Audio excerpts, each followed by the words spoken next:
Bienvenue à la roue. Donc aujourd'hui, on va parler de mon ami Google. Donc Google est le référencement. Ah, je suis pas encore. Hop là. Donc pour celles qui ne me connaissent pas encore, voilà, moi c'est Anne, ça c'est Billy qui m'aide au quotidien ou pas. Ça fait 10 ans, plus de 10 ans que je suis graphiste.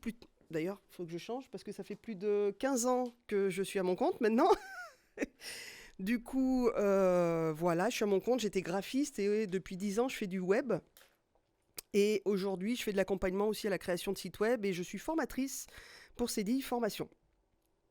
Donc voilà, vous pouvez aussi faire valoir vos droits à la formation pour la création de sites web. Ça peut être intéressant. Voilà. Même les auto-entrepreneurs ont droit à des formations avec le FAFCEA. FAFCEA, ouais, c'est ça. Voilà. Pourquoi cet atelier Parce que je forme des personnes à créer leur site web et j'aimerais qu'ils aient au moins un minimum de base sur le référencement, puisque le référencement, c'est quelque chose sur le long cours, c'est quelque chose qu'on va mettre en place dès le début, mais qui va marcher longtemps. Du coup, voilà, c'est très intéressant d'avoir un site bien référencé. Vous n'êtes pas des pros du référencement, donc on ne va pas voir le côté technique. On va voir vraiment le côté où vous pouvez agir sur votre référencement. On va voir la différence entre SEO et SEA et savoir exactement aussi si vous avez affaire à une agence pour parler le même langage avec l'agence avec laquelle vous travaillez. Ça, c'est important aussi. Et voilà, et puis j'adore partager et bavasser, donc bienvenue. La dernière fois, on avait vu la différence entre navigateur et moteur de recherche. C'est très important parce que le navigateur, c'est le logiciel que vous avez sur votre ordinateur et vous pouvez changer de navigateur. Et le moteur de recherche, c'est le logiciel qui est placé à l'extérieur, très loin, sur une autre base de données qui est sur un autre ordinateur et qui va vous donner des réponses. Et le SEO, il est basé... D'ailleurs, il faudrait que je mette... Hop. Le SEO, il est basé... C'est l'optimisation des moteurs de recherche. SEO, Search Engine Optimization. Donc, optimisation, moteur, recherche. Et le SEO, il est basé sur le moteur de recherche. C'est-à-dire qu'aujourd'hui, sur Google, sur Quant, sur Bing, Yahoo ou DuckDuckGo, on n'a pas tout à fait les mêmes algorithmes, les mêmes qualificatifs. Aujourd'hui, on a quand même, voilà, la part des moteurs de recherche. On voit quand même que Google, c'est 92%. Que ce soit en France ou dans le monde, 9 personnes sur 10 qui viennent sur votre site viennent à partir de Google. Donc, la base, aujourd'hui, on se réfère à Google. Le 049, c'est DuckDuckGo. Hein, ça a été traduit aussi par Google. Ça s'appelle Allez, allez, canard. Canard, canard, allez. Oui, voilà. Donc, on voit Yandex, c'est le moteur de recherche russe qui a été créé par... plein d'ingénieurs Google qui se sont barrés et qui ont fait le moteur de recherche russe.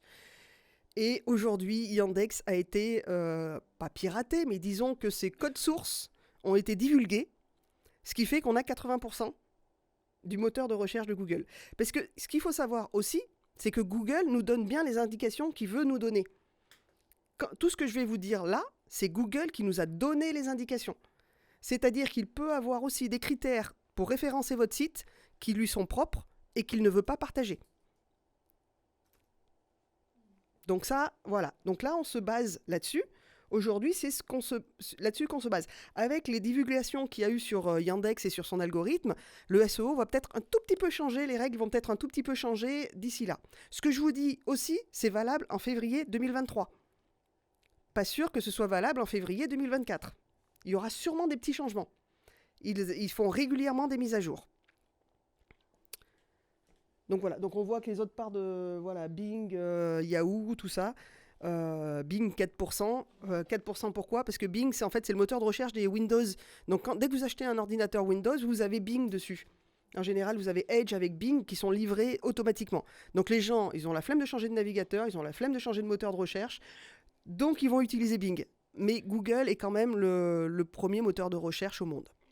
C'est pour ça qu'on dit mon ami Google dans le référencement et qu'il faut mieux être ami avec Google dans le référencement. C'est toujours bien. Comme la dernière fois, on va faire un petit tour de vocabulaire pour parler de la même chose.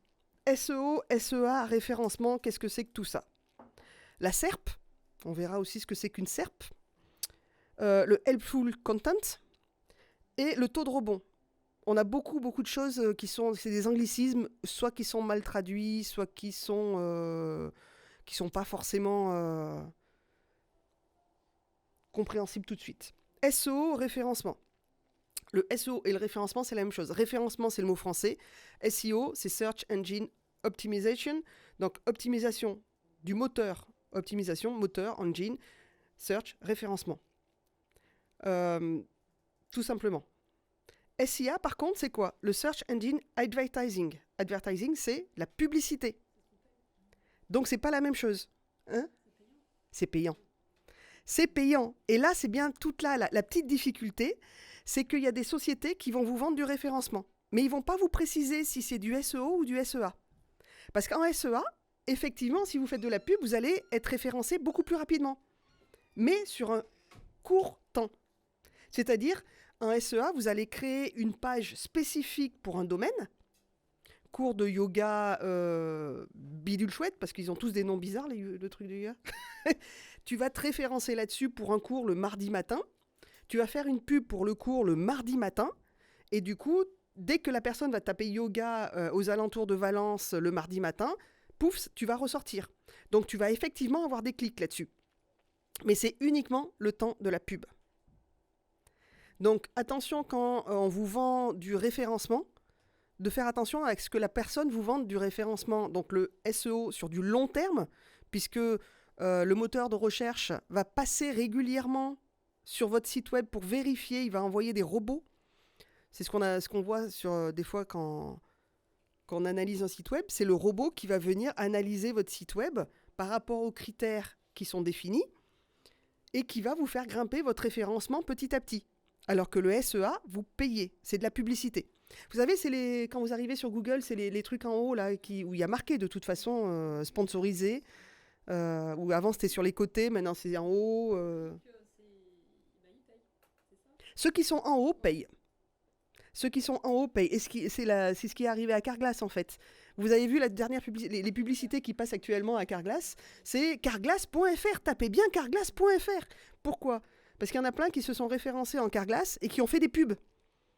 Donc ils se retrouvent au-dessus de carglass.fr sur Google. Et les gens ne font pas la différence entre la publicité et le référencement naturel. Et du coup, ils vont cliquer sur les premiers résultats de Carglass. Et Carglass s'est fait choper une bonne partie de sa clientèle. Donc, là, et pas forcément... voilà, des fois, c'était de la vente en ligne, c'était un peu tout. Donc, c'est pour ça, en fait, la pub, c'est très bien pour vous faire grimper rapidement, mais ça ne dure pas dans le temps. Et là-dessus, Google n'a jamais été très clair, savoir si vous prenez de la pub, il vous référence mieux ou pas. Là-dessus, pardon ? C'est pas sûr qu'on... Alors, si on prend de la pub, on est référencé mieux pendant le temps de la pub, mais on a remarqué aussi que ceux qui achetaient beaucoup de pubs étaient souvent mieux référencés, même quand il n'y avait pas de publicité. C'est un peu comme Facebook, hein. Bizarrement, quand on achète de la publicité Facebook, au bout d'un moment, notre compte est mieux visualisable et passe plus facilement que ça. Mais officiellement, non, bien sûr que non. Voilà. Juste une clarification, Anne, s'il te plaît. Quand tu dis remonte, ils sont en haut. Oui, alors. C'est bien quand ça s'appelle. Parce que moi, sur mon moteur de recherche, en tout cas, il y a marqué annonce. Voilà, il y a marqué annonce. Les annonces, c'est SEA. Ils ont payé pour être là. Donc, ils ont payé sur un mot-clé que tu as tapé dans la barre de recherche. Parce que tu peux être en haut, mais être bien référencé. Alors, après, tu peux être... Voilà, alors les 3-4 premiers, en général, c'est des annonces. Et en dessous, oui, on va le voir avec la SERP. Désolé. En dessous, en fait, on va voir que oui, c'est vraiment du SEO, c'est vraiment du référencement naturel qui arrive et qui monte les sites web. Donc la SERP. La SERP, c'est aussi un anglicisme. Tout simplement, Search Engine Response Page. La page de réponse du moteur de recherche. Donc ce n'est pas Panoramix avec sa SERP qui va chercher le GUI, hein. C'est vraiment une page de réponse. Et quand on vous dit, vous souhaitez être numéro 1 sur la SERP, C'est ça. C'est-à-dire qu'en haut, là, on voit qu'on a très peu d'annonces payantes parce que j'ai demandé une définition. Vous savez qu'en Google, quand vous mettez une point d'interrogation ou quand vous marquez définition de points, il va vous donner une définition directement. Ou vous envoyez sur Wikipédia. Donc là, on n'a pas d'annonce en fait. J'ai demandé une définition. Et en dessous, vous avez les premiers résultats du moteur de recherche. Et donc, numéro 1 sur la SERP, c'est ça. C'est ici. Pourquoi c'est important d'être numéro 1 sur la SERP? Parce que quand quelqu'un tape un mot-clé de longue traîne, un mot-clé long, une phrase complète sur Google, en fait, ce qui va se passer, c'est que le moteur de recherche va aller chercher dans les sites qu'il a répertoriés, donc dans tous les sites qu'il a scannés et qu'il a répertoriés dans sa base de données à lui, il va aller chercher les meilleures réponses, suivant l'algorithme, donc ils vont être classés différemment. Et il va envoyer les meilleures réponses. Par contre, nous, en tant qu'utilisateurs, qu'est-ce qu'on fait? On va aller voir le premier, on va aller voir le deuxième, on va aller voir le troisième. Si au bout du troisième, on n'a pas trouvé notre réponse, on va changer notre demande. Donc c'est pour ça que c'est intéressant d'être tout en haut. Mais tout en haut, voilà. Oui. Voilà, les gens ne vont pas au-delà de la première page. Il faut vraiment être borné sur un truc très très très spécifique pour aller voir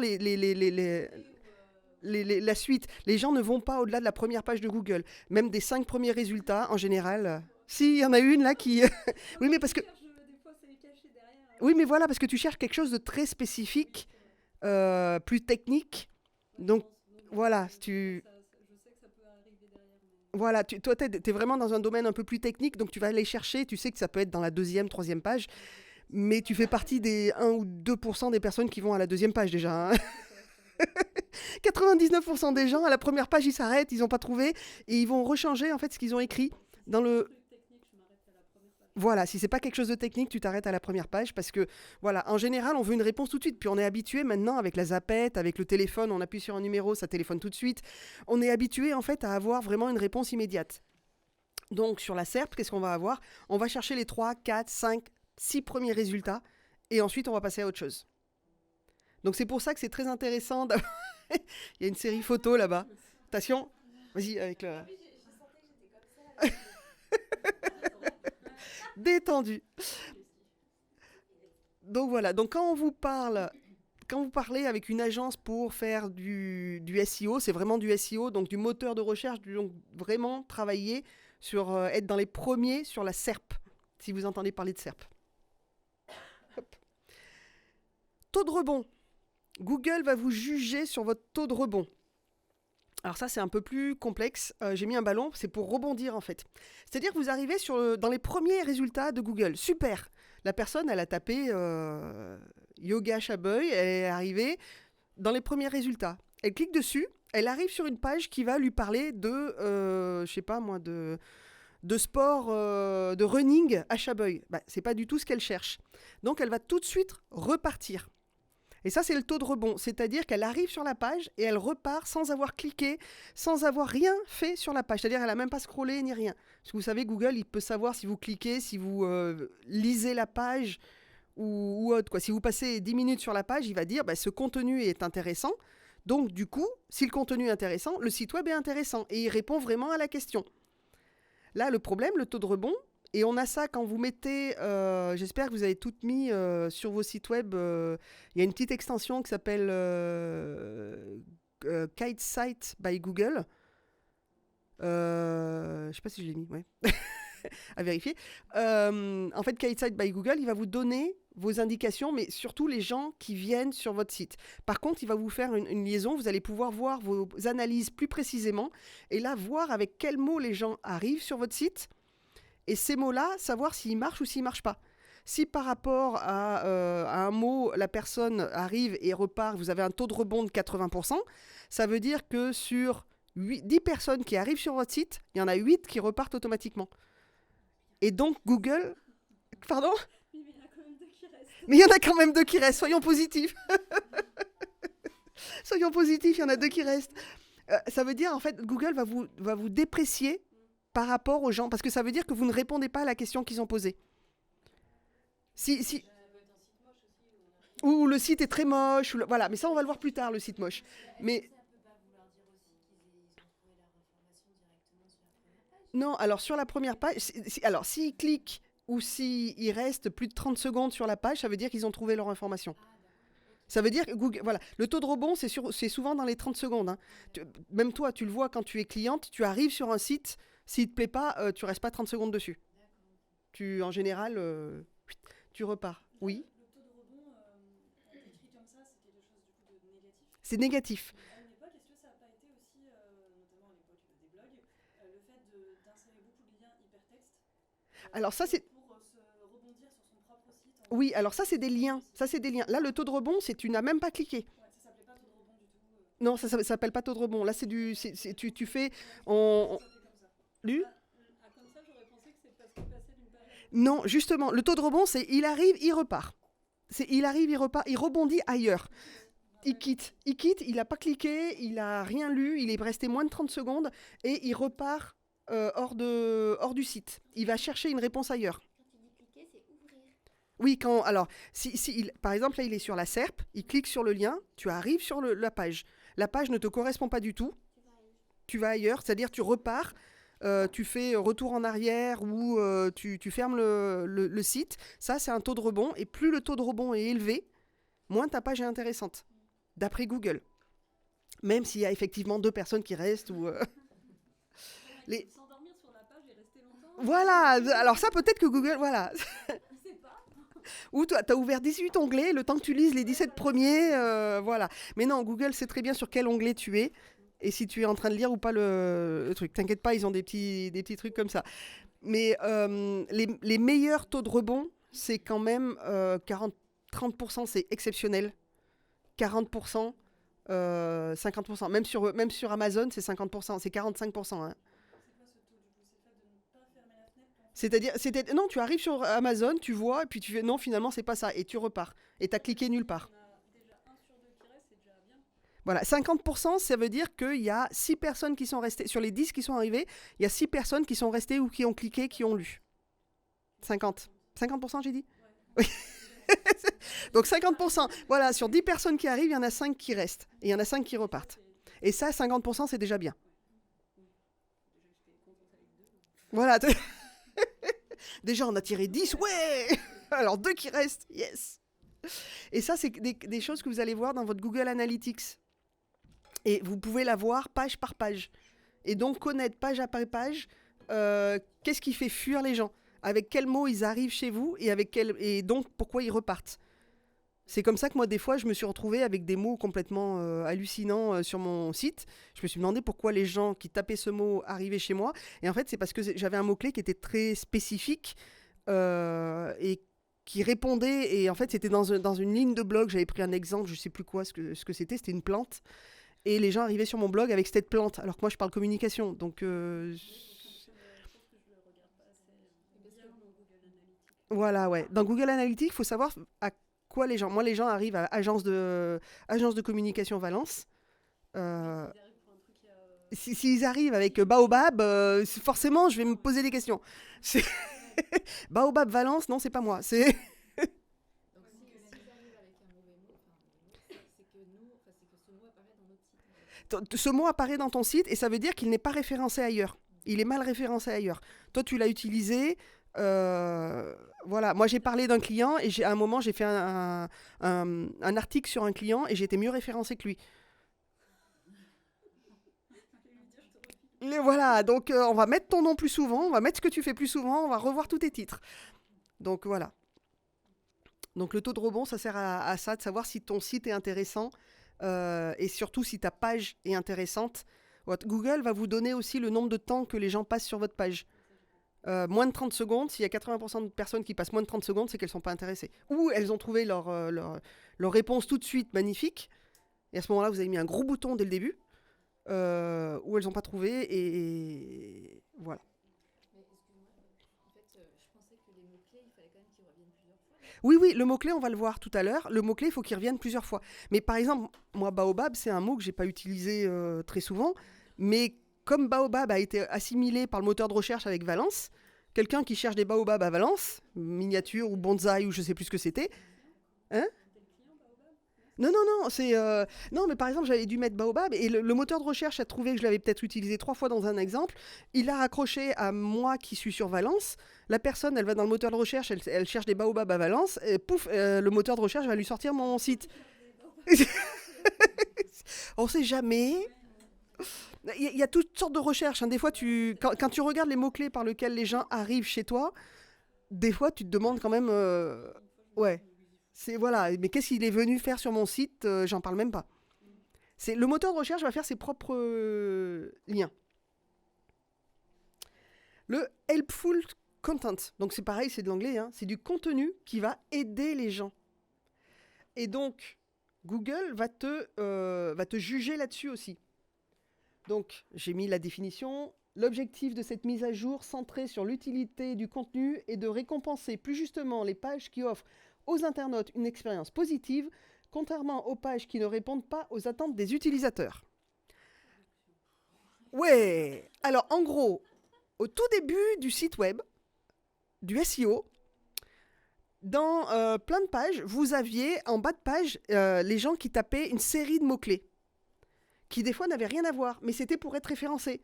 Par exemple, dans les années 90, 95, vous aviez Samantha Fox dans quasiment tous les sites. Pourquoi? Parce que les gens tapaient Samantha Fox, ils voulaient voir Samantha Fox. Donc les plus vieux connaissent, hein, les plus jeunes ont plus de mal. Mais tout ça pour faire venir, même si c'était pour vendre de la technique, pour vendre n'importe quoi, on mettait ça comme mot-clé parce que c'était un des mots les plus tapés sur les moteurs de recherche. Donc les gens mettaient ça. Sauf qu'on arrivait, on n'avait aucune photo de Samantha Fox. Donc est arrivé le helpful content. Donc, je viens pour chercher du Baobab à Valence, par exemple. Si je ne trouve pas un Baobab à Valence, la personne repart. Et donc, le contenu n'aide personne. Il n'aide pas la personne qui vient sur mon site. Donc, quand vous proposez du contenu, il faut qu'il soit en adéquation avec ce que vous proposez, vous. C'est pour ça que les personnes qui veulent modifier leur site web, ils veulent se réorienter. Moi, je suis passée du graphisme au web. Donc, ça reste encore le même milieu. Si demain, je vends des gâteaux, j'ai intérêt à prendre un nouveau nom de domaine. Parce que là, Google, il va se dire, attends, moi, tu es référencé dans l'algorithme, tu es référencé en agence de communication. Si on ne voit pas la démarche où que je prenne 1 mois, 2 mois pour dire qu'en plus, maintenant, je me transforme en pâtissière et que je vais faire des gâteaux, Google va trouver ça un peu louche parce que je suis référencé dans la durée sur agence de communication. Depuis que j'ai déposé Anne Burtin Création, c'est agence de communication. Après, il va faire le lien aussi avec votre Google My Business.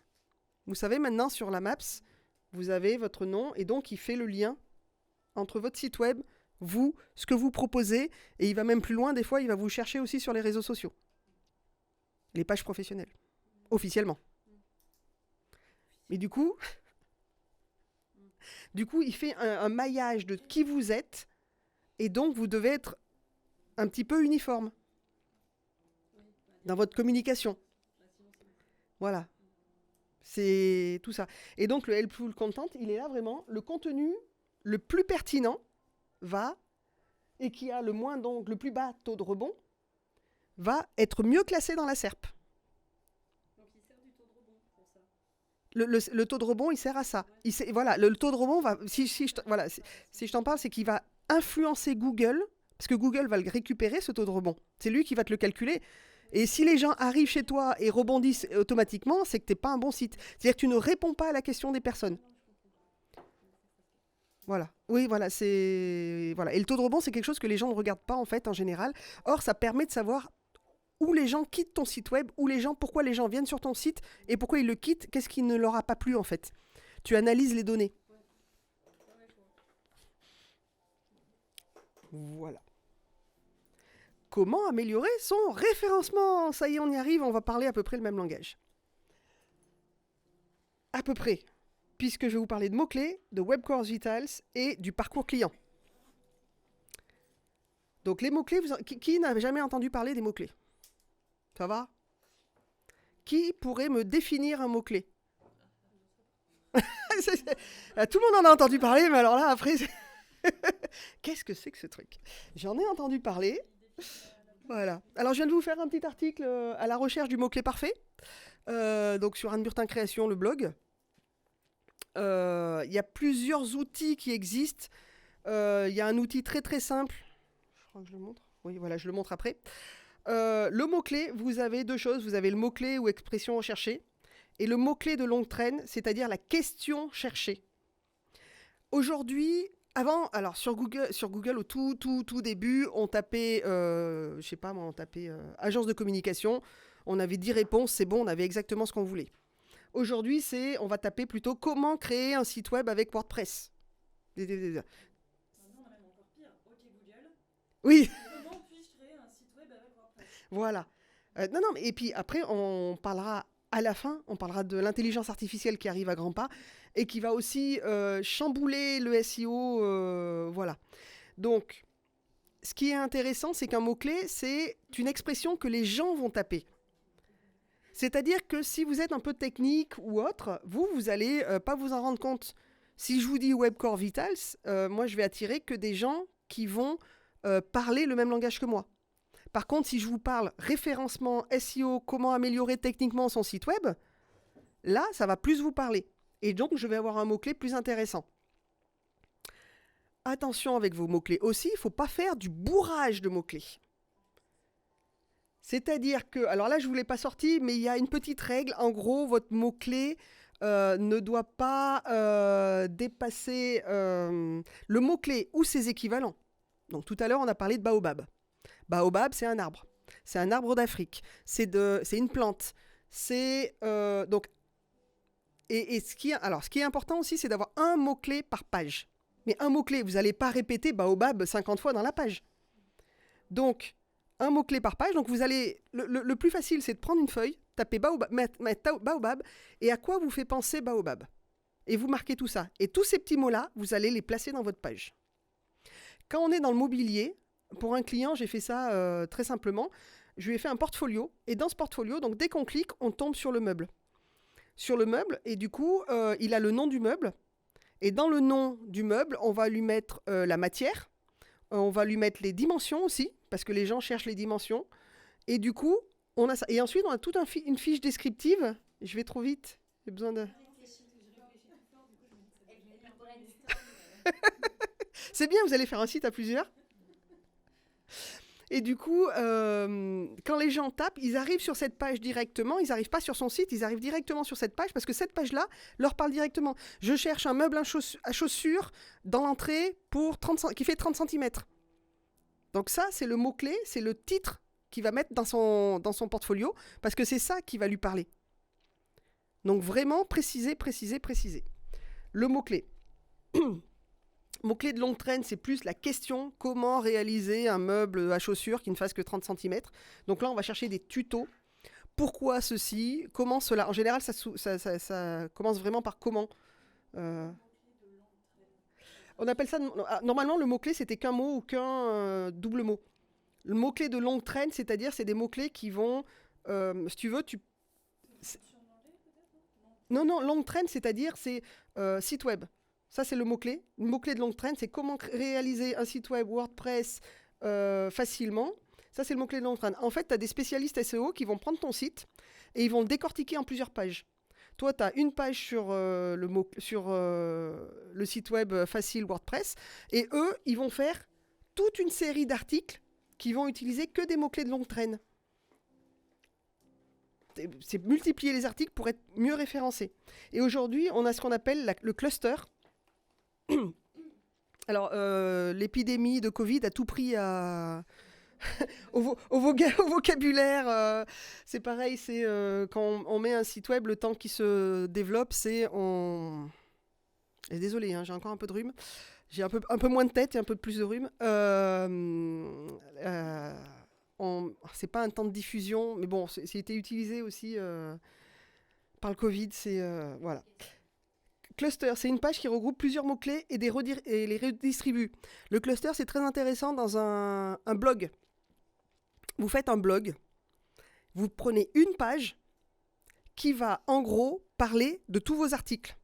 Et vous allez faire des liens à droite, à gauche pour cette page-là va envoyer vers vos propres articles. Et on va créer le lien d'un article sur l'autre. Alors, dans un article, on met toujours un lien pour aller quelque part sur votre site web et quelque part ailleurs peut-être, mais le but, c'est de faire rester la personne le plus longtemps sur votre site. Plus il reste longtemps, mieux vous êtes référencé. Parce que ça veut dire que vous avez du helpful content, que vous avez vraiment quelque chose qui intéresse les gens. Donc ça aussi, j'ai des personnes qui ont fait des pages. Là, je viens de voir quelqu'un qui a payé 60 € par mois depuis 3 ans pour être mieux référencé. Ah, le gars qui a fait son référencement, il s'est éclaté. Il a fait des pages. Vous scrollez 3 fois, vous avez toujours du texte. Le problème, c'est que ça, les moteurs de recherche le lisent, mais nous, on ne le lit pas. S'il n'y a pas un peu d'image de temps en temps, s'il n'y a pas quelque chose qui vous aide. Voilà, dans votre blog, pareil, petite astuce, mettez une image tous les 300 mots. C'est une sorte de respiration. Voilà. J'ai pas compris en fait. On fait une page qui va parler de nos articles. Oui, le cluster, c'est ça en fait. Alors, le cluster, c'est un type de SEO. Si tu as plusieurs articles, par exemple sur le bien-être ou sur sur la relaxation en pleine nature, tu as plusieurs articles là-dessus. Et ben, tu vas te faire une page qui regroupe tous ces articles en les présentant et en faisant des liens. Le but, c'est que quand Google va passer son robot sur cette page, il voit, ah ouais, il y a plein de choses en fait là-dessus. Et au lieu d'amener sur ta page d'accueil, il va amener sur cet article-là dès que les gens auront des questions. Parce que tu as plein de réponses à apporter. Et donc, tu as du contenu qui peut aider les gens. Oui, tu peux faire aussi un sommaire ou une table de matière. Voilà, alors moi sur mon blog, j'ai toujours ma table des matières, mon sommaire qui regroupe tous les H1, H2, H3. Parce que Google va lire aussi les 400 à 800 premiers mots et ensuite il va s'attaquer qu'aux balises. Donc, ce qui est important, c'est ton titre, ton introduction et tes titres et sous-titres. C'est comme dans un livre. Il faut que tu accroches le lecteur tout de suite. Il faut vraiment que tu crées une dynamique de lecture aussi. Sur le classement d'un livre, on a le sommaire, on a la table des matières. Sur des livres qui ne sont pas des romans. Voilà. C'est le livre. Oui, mais ça permet à la personne qui vient de mieux se référencer et donc au robot de comprendre aussi ce que tu lui proposes. Donc si je comprends bien, parce que moi j'ai écrit des articles et les gens ils arrivent sur la page où il y a tous mes articles référencés. Voilà. C'est ça en fait. Voilà, si tu as une page où tu as tous tes articles référencés, effectivement, Google va, au lieu de les amener à la page d'accueil, il va les amener sur cette page-là. Mais par contre, ça veut dire... L'important, c'est de les classer aussi. Oui, Par exemple, par thème. article sur le régime, article sur le sport. Voilà. En fait, là, aujourd'hui, tu as tous tes articles au même endroit. Ce qui serait bien, c'est de créer des pages thématiques. Et c'est ça vraiment le cluster aujourd'hui, c'est ça la nouvelle méthode pour aller plus loin, pour être mieux référencé. Sur la page du blog, il faut dire Tu peux avoir une page de blog n'importe où. Tu peux même... Voilà. Mais voilà, par exemple, si tu as plusieurs thèmes, tu prends un thème en particulier et tu vas sur ce thème mettre tous tes liens d'articles sur ce même thème.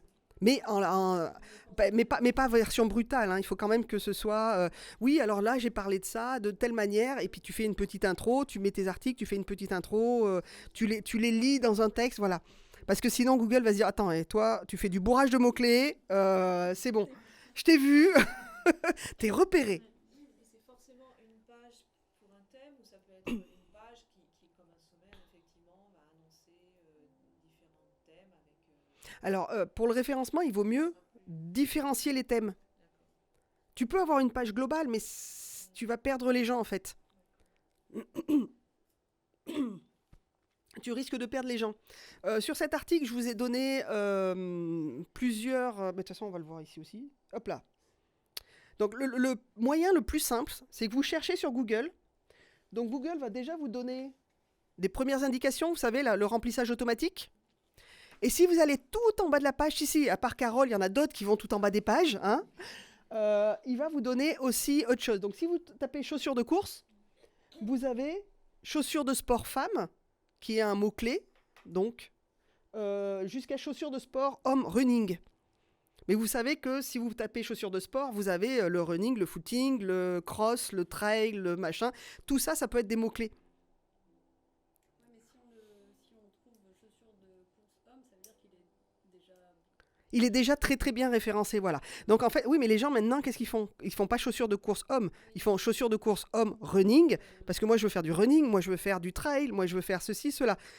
Voilà. Et puis des fois, ils vont mettre aussi l'indication maintenant géographique. Je veux des chaussures de rugby, de foot, de roman. On a Émile. Donc voilà, Ouais, c'est plus précis. c'est plus précis. Là, Google Trends, SEMrush, Ahref, Moz, Ubersuggest, Answer the Public. Vous avez contre-inscription, vous pouvez avoir des parties gratuites et vous pouvez aller chercher vos mots-clés là. Notamment sur SEMrush, il va vous donner le mot-clé par rapport à votre mot-clé. Il va vous dire vert, orange ou rouge. Rouge, c'est que vous êtes noyé. Voilà. Vert, c'est que vous avez des possibilités de scorer sur ce mot-clé. Donc du coup, le mieux, c'est d'aller piocher un petit peu. Vous en avez plein d'autres hein, pour chercher vos mots-clés. Et toujours un mot-clé principal par page. Ne partez pas dans tous les sens sur votre page.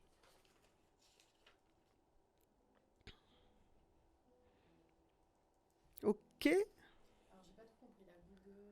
Google Trends, SEMrush, c'est des logiciels, c'est des applications sur Internet. Voilà. Alors tu t'inscris. Tu t'inscris parce que bien sûr ils vont essayer de te filer quelque chose de payant. C'est assez cher parce que c'est des professionnels qui les utilisent. Google Trends, non, c'est gratuit. Et tout le reste, en fait, tu vas taper ton mot-clé principal. Et suivant le logiciel, soit il va te dire que c'est compliqué, soit il va te donner les sites web qui l'utilisent le mieux. Donc tu peux aller voir ce que font la concurrence. Soit il va te donner des mots-clés lookalike qui ressemblent et qui peuvent te servir. Voilà. Donc si tu veux vraiment faire quelque chose de très professionnel, tu vas d'abord chercher ton mot-clé avant de construire ta page.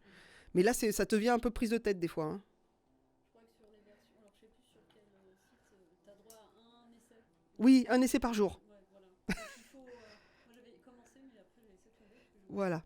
Alors ça veut dire que j'avais fait ma liste et puis aujourd'hui j'essaye ça. Après, Ah ouais, ouais.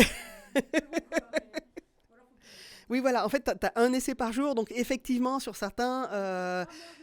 Voilà, j'ai mal noté, t'as pas la réponse, t'as pas les bons trucs, donc c'est un peu plus galère de trouver. Et après, c'est des outils qui coûtent cher. Parce que, effectivement, le référencement naturel, vous vous battrez jamais contre le Roi Merlin, vous vous battrez jamais contre la Fnac ou Amazon. Eux, ils ont des personnes, des équipes complètes qui font du référencement tous les jours. Donc là-dessus, c'est pour ça que chercher des mots-clés plus longs, plus spécifiques, n'hésitez pas à rajouter Valence, Drôme, l'endroit où vous êtes, la région, tout ça.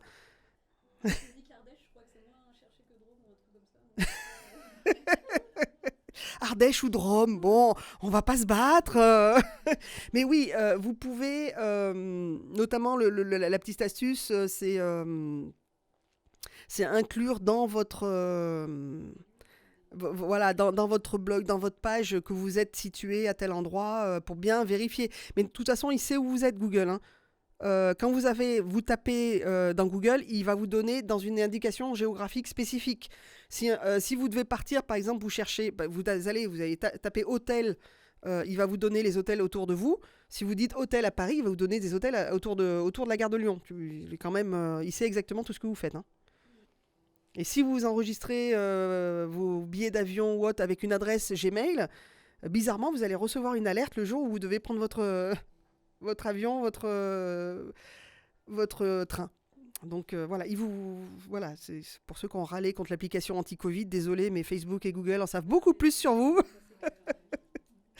Ils savent tout et toutes les données sont aux États-Unis. Surtout quand ils nous donnent un petit récap de où on est allé dans le mois. Là. Ah oui, on peut savoir où Google nous a amenés dans le monde. Voilà, là, on va s'attaquer aux titres.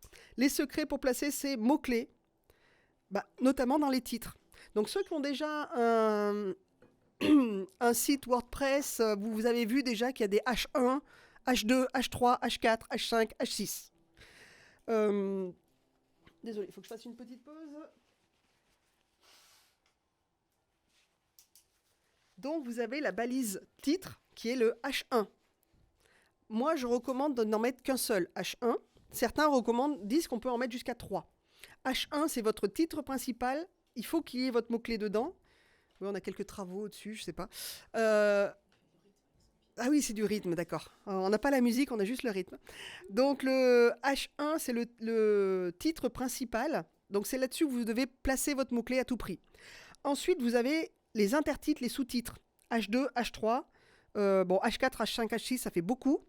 Mais vous voyez dans un magazine, quand vous ouvrez un magazine, vous avez le titre principal, vous avez une introduction, ensuite vous avez le texte, et le texte est séparé par des intertitres, par des sous-titres, par des citations. Et bien ça, Google va les considérer comme des balises, pas valises, hein, des balises avec un B. Et ces balises, c'est ce qui va lui donner en fait les indications sur ce que vous faites et ce que vous dites. Il va lire les 400 premiers mots, mais il va lire aussi tous les titres et les intertitres. Donc il est très important, notamment pour n'importe quelle page, vous mettez un titre H1, et ensuite vous allez créer des titres H2, et entre ces H2, vous allez mettre des intertitres avec des H3 ou des citations. Ça, c'est important parce que Google va lire. Attention, si vous mettez... tu as dans texte citation, tu peux... paragraphe citation, tu l'as.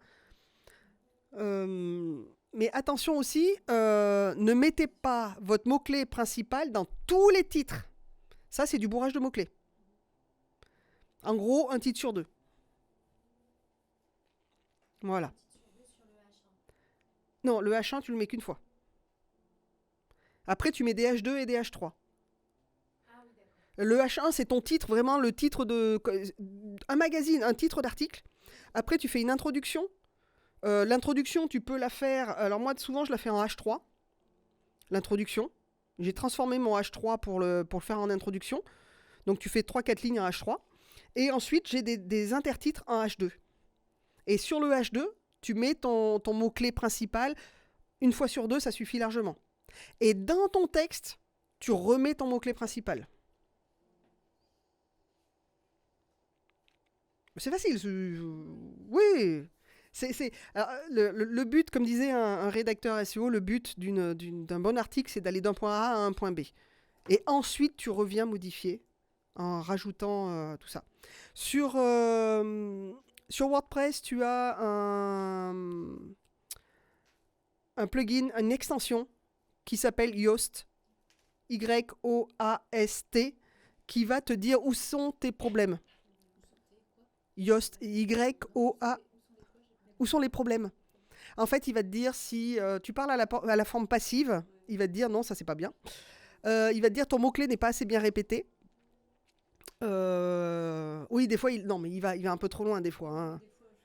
Voilà, non, voilà, c'est que il faut des fois l'écouter, des fois pas l'écouter. C'est voilà. Les citations aussi sont prises en compte. Oui, il dit aussi ce qui est bien. Il fait un petit bonhomme vert si tout est bien, un petit bonhomme orange si c'est moyen, si c'est améliorable, et un petit bonhomme rouge si alors là, pas du tout.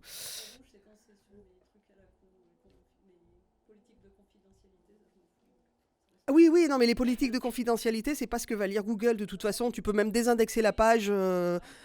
Ouais, la politique de confidentialité, ça n'intéresse personne. Les cookies, ça n'intéresse personne. Il faut les mettre, mais voilà. On peut aussi utiliser les mots-clés dans la légende de vos médias. Tout ce qui est médias, donc les médias, c'est tout ce qui est musique, vidéo ou photo. Vous pouvez faire des descriptifs.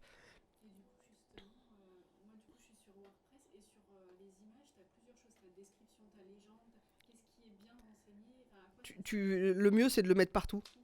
En fait, tu as légende, c'est ce qui va être intéressant. Descriptif, c'est pour les personnes qui sont déficientes visuelles.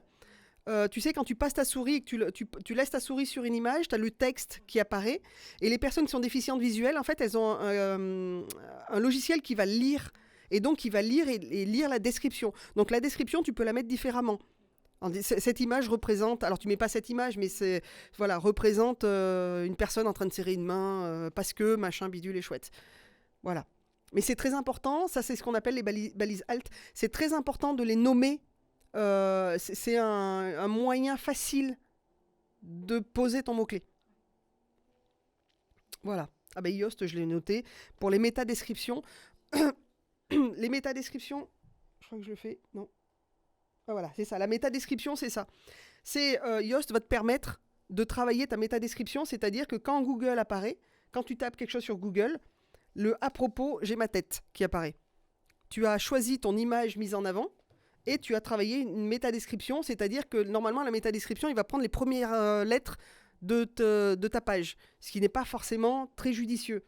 Donc, tu peux aller modifier la métadescription. Ici, là. Avec Yoast, ça te permet de le modifier très simplement. Et donc, de poser des mots-clés. Voilà, pour vous expliquer ce que c'est qu'une balise, ça, c'est ce que vous ne voyez pas. Hein, c'est avec WordPress, vous ne le voyez pas du tout. C'est le HTML, c'est-à-dire le code pour créer le site. Et donc, vous voyez que vous avez ici body, H1, H2, H2, body. Body, ça va dire à Google, parce que le robot Google, lui, il va lire ça, hein, il va pas lire... il va voir que body, c'est votre corps, qu'il y a un H1 et qu'il y a plusieurs H2. Et dessous, on voit qu'il y a bloc quote, il y a des citations. Voilà. Et là, c'est vraiment... ça, c'est le HTML, c'est-à-dire que c'est le code brut. Et le CSS, c'est ce qui va mettre les couleurs, les images et toute la décoration, en quelque sorte. Et le langage JavaScript, c'est ce qui va faire que ça bouge. Voilà. Donc, le HTML, c'est ce que Google, lui, il ne voit pas avec les mêmes yeux que nous, son robot. Il va voir vraiment ça. Donc, il va voir qu'il y a un H1, il va voir qu'il y a des H2, il va voir qu'il y a des blocs quotes.